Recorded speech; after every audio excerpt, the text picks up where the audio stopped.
বছরের একেবারে শেষ প্রান্তে এসে বলতে গেলে দারুণ এক খবর পেয়েছে বাংলাদেশ ফুটবল। দীর্ঘদিনের চেষ্টার পর অনেকটা অনিশ্চয়তা পার করে অবশেষে বাংলাদেশের জার্সিতে খেলার নীতিগত অনুমোদন পেয়ে গিয়েছেন ইংলিশ প্রিমিয়ার লিগের তারকা হামজা চৌধুরী। জন্মভূমি ইংল্যান্ড ছেড়ে মায়ের দেশ বাংলাদেশের জার্সিটাই আপাতত উঠছে তার গায়ে। বাংলাদেশ জাতীয় দলের হয়ে হামজা চৌধুরীর অভিষেক হতে পারে আগামী বছর মার্চে ভারতের বিপক্ষ ম্যাচে। সেই ম্যাচে হামজা যুক্ত হলে আনুষ্ঠানিকভাবে দক্ষিণ এশিয়ার সবচেয়ে দামি দলে পরিণত হবে বাংলাদেশ, বর্তমানে যা আছে ভারতের দখলে। অবশ্য হামজা বাংলাদেশের হয়ে খেলবেন এই ঘোষণার পরেই লাল সবুজের ফুটবল দলকে এই অঞ্চলের সবচেয়ে দামি দল বলা যায় অনায়াসে। হামজা চৌধুরীর বর্তমান মার্কেট ভ্যালু পুরো বাংলাদেশ জাতীয় দলের থেকেও বেশি। দল বদলের বাজার বিশ্লেষণকারী ওয়েবসাইটের তথ্য অনুযায়ী বাংলাদেশ জাতীয় দলের পুরো খেলোয়াড়দের মার্কেট ভ্যালু মোট 3.05 মিলিয়ন। অন্যদিকে হামজার একারই মার্কেট ভ্যালু $4.50 মিলিয়ন।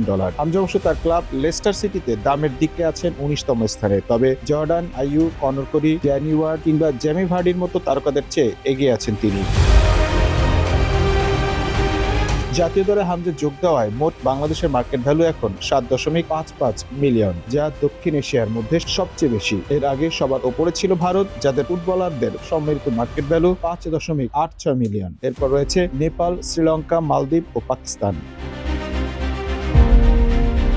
বর্তমানে বাংলাদেশ জাতীয় দলের সবচেয়ে দামি খেলোয়াড় ইসা ফয়সাল এবং রাকিব হোসেন। ওয়েবসাইটটির তথ্য মতে তাদের মূল্য বিবেচনা করেছে 2.5 লাখ টাকা। 2 লাখ টাকা বাজার মূল্য ধরা হচ্ছে মিডফিল্ডার সোহেল রানার। 1,75,000 মূল্য ধরা হয়েছে রহমত মিয়া, আনিসুর রহমান চিকো এবং মোহাম্মদ হৃদয়। শেখ মোরসালিনের বাজার মূল্য 1,50,000 টাকা। পুরো এশিয়াতে মার্কেট ভ্যালুর দিক থেকে 19 নম্বরে বাংলাদেশ, মার্কেট ভ্যালুতে শীর্ষে জাপান, তাদের মার্কেট ভ্যালু 287 মিলিয়ন। এরপর দক্ষিণ কোরিয়া 159.15 মিলিয়ন।